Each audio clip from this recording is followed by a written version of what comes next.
You know, life would be so easy if once we'd proven ourselves, we never had to prove ourselves again. Well, unfortunately, it just isn't so. We all have to keep doing our best over and over again as long as we live. And sometimes it's hard to keep on going because life seems so unfair.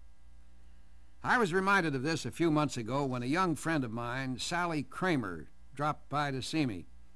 Sally is a secretary in a large steel company, and she was having a problem with her job. Her former boss had left the company, and his replacement was a much younger, much less experienced man. Sally's problem was a very real one. She had proven to her former boss and to herself that she was a hard and conscientious worker. But her new employer, anxious no doubt about his own new job, had no way of knowing whether she was capable or not. I talked with Sally for a long time, and I'm sure that when she left, she thought I was the meanest man on earth.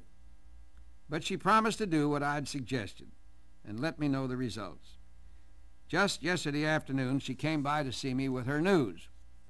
"Well, Dr. Peale," she said, "when I left here that day, I went home and cried. I was so upset.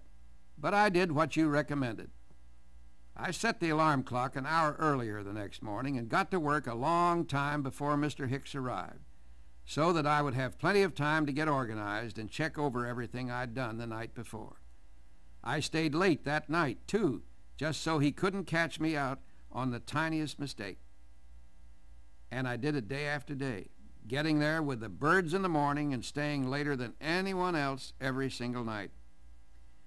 The other girls in the office thought I was absolutely crazy to work so hard. But you know, I got to meet a lot of the other executives by the hours I was keeping, and I just about decided to ask for a job working for one of them when about a week ago something happened. It was right after a meeting I'd attended because they needed a girl to take notes. Mr. Hicks asked me to stay on after the men had left, and I was really scared.